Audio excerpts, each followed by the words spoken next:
Vandag is nie net die laaste dag van April nie, maar ook die eerste dag in baie mense se lewens in terme van nuwe idees wat jy kan kry om nie jou kos te vermors nie, maar inteendeel om kos te red. Ja, mens kan nie net mense lewens red nie, jy kan kos ook red om mense se lewens te red. En om ons meer te vertel oor wonderlike projekte, inisiatiewe en planne wat hulle gemaak het by die Universiteit van Pretoria is Dr. Henny Fischer en Nadine Marx Pinaar wat ook al wonderlike goeders gedoen het met geredde kos. Baie welkom julle twee.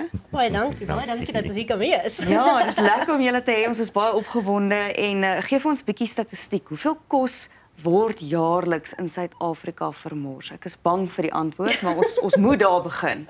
Ja, dit is waar. Ons moet iewers begin. Om daai vraag te beantwoord is nie baie maklik nie, want vir twee redes. Dis 'n sensitiewe topik. Ja. En nie almal wil sommer daar openlik oor praat nie. So die industrie, dis nie maklik om dit te meet nie. En onder verbruikers, ek dink ons is nog baie konservatief en kalvinisties grootgemaak. Moenie mors nie. Jy weet, so ons baie daar agter in die yskas. So jy wil nie vir iemand sê ek het toe daai kosies weggegooi en dit nie verwerk en weer gebruik nie. So, Ja. Ja, so maar tans en om vir jou 'n idee te gee, dis baie keer beter om 'n prentjie in jou kop te hê. Daai mooi groenpunt stadium of ons loftes, ons kan ons loftes tussen 10 en 12 keer elke jaar volmaak met kos. Oh.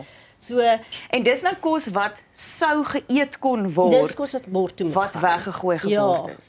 Weggegooi is. So 40%, soos ons nou statistieke wil praat, dan 40% van die kos wat ons produseer eindig wel 'n derde van die kos wat ons produseer elke jaar kom nie tot op die bord nie. En dit is miljoene tonne elke jaar. Dis 10 miljoen ton. Dis ongeveer 10 miljoen ton. En dit is sleg om so daaroor te dink van tussen 12 en 18 miljoen mense gaan elke aand hongerslaap.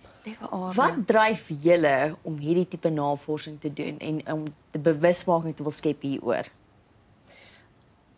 Wel, ons kan nie meer 'n blinde oog gooi op dit nie.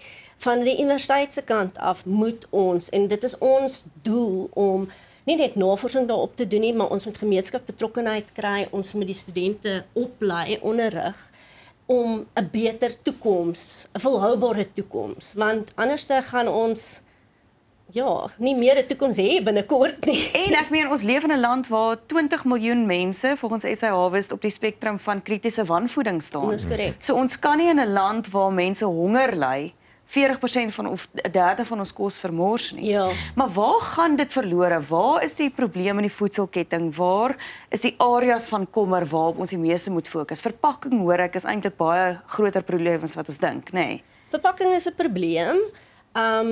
Dis die area waar dit vermors word is so groot, want as ons sê dis verbruikers wat dit mors, almal het eintlik 'n rol en almal het eintlik 'n plek waar hulle 'n aandeel in dit het. Is dit die kleinhandel? Is dit die produsente? Is dit die verbruikers? Volgens my het ons almal eintlik 'n groot rol wat ons daarin speel. Ja.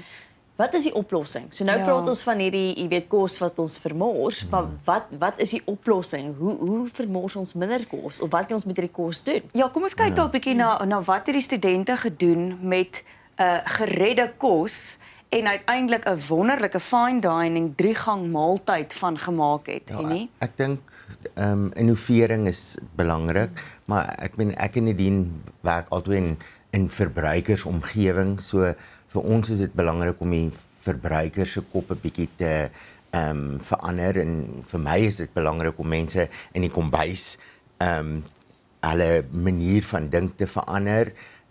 Jy weet, ons is almal so maklik om na 'n broccoli te kyk en te sê, okay, daar's daai stamdeel, en ja, partykeer is daai stam gedeelte aan die binnekant maar hard en onaantreklik, maar daai is 'n ding wat so maklik net een kant toe geskei word, en daar's 'n gebruik daarvoor. So 'n mens moet net 'n bietjie dink oor dit en sê, maar hoe kan ek dit gebruik in iets anderste?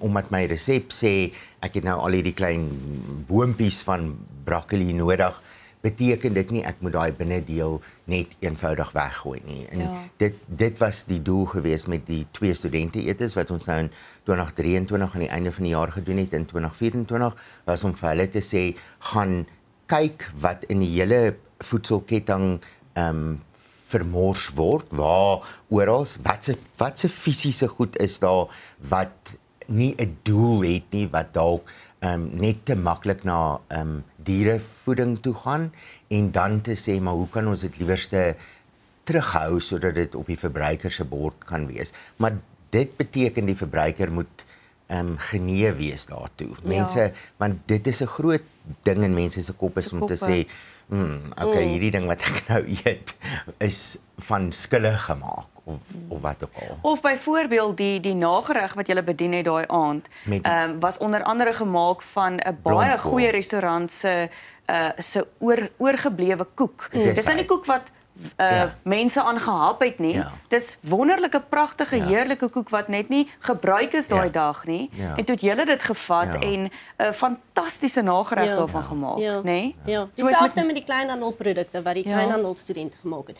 Daar's ook van die koek gebruik en van ander bronne wat hulle gebruik het van druiwe. Mense dink nie altyd, jy weet, as die oes klaar is, hoeveel produkte word dalk geval wat jy weet, die Engelse term, gleaning, dit kan gebruik word, anders te vermors dit. Ja, vertel gou 'n bietjie van die produkte wat hulle gemaak het, idees. So ons het die twee groepe studente gehad verlede jaar, die gasvryheidsstudente en die retailstudente. Die gasvryheidsstudente het die lang tafel gedoen met die wonderlike spyskaart wat Annie en Nadine Dupersoni saam met hulle gewerk het.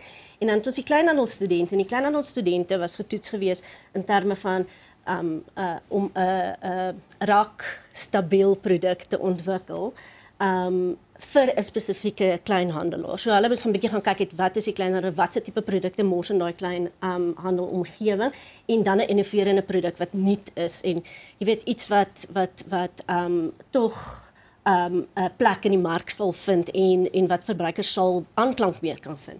So hulle het dan met die nie noodwendig die retailer of die handelaar gewerk nie, maar meer die verskaffers gewerk wat in nie.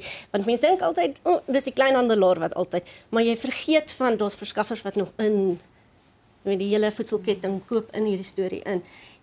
En die studente het met wonderlike produkte na vore gekom en in 2023 het ons 13 verskaffers gehad wat vir ons produkte verskaf het en soms werk en verlede jaar het ons 32 gehad. So hierdie projek en die hele voedselketting, ons is regtig so bevoorreg om dit aan die studente te kan bied en ek weet nie wat die Afrikaans woord exposure aan hulle te kan bied om 'n verskil te kan maak. En dis so lekker om te sien hoe opgewonde daai studente is om 'n verskil te maak in die voedselbedryf, om uiteindelik 'n verskil te kan maak in die wanvoeding, aan die ondervoeding en mense wat honger ly in Suid-Afrika.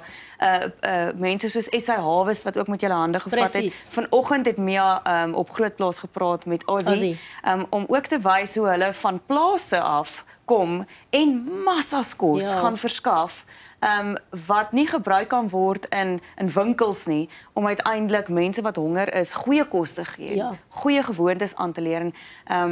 Ek het ook regtig daai uitgevat dat ons in die kleine moet begin, om in ons yskaste by die huis ook te begin kos beter te verwerk, dalk 'n tweede keer te hergebruik in 'n ander vorm, en meer inisiatief te neem om uiteindelik hongersnood te help beperk in Suid-Afrika. Beplan 'n bietjie voordat jy net koop. Moenie net impulsief altyd 2 vir prys van 1 koop. Jy weet, so in die internasionaal in die restaurantbedryf is respek vir voedsel altyd 'n ding wat by al daai high-end chefs resoneer. Jy weet hulle en dis 'n ding wat ons by die studente wil aanleer is respek vir kos, want dan kan jy weet dan sien jy die boer wat dit gegroei het en jy sien jy weet die ouens wat dit gery het tot by jou bord toe en as jy dan respek het vir daai kos, dan gebruik jy alles of soveel soos wat jy moontlik kan. Ek sluit af met julle het die etalage jaar genoem Upcycle of Waste to Wonder. Mag ons almal daarop fokus en ons sê vir julle baie dankie dat julle hier was. Ons sien ook baie uit na chef Pinky Chabalala wat nou in die kombuis vir ons iets gaan opdis met kos wat gered is. Bly ingeskakel.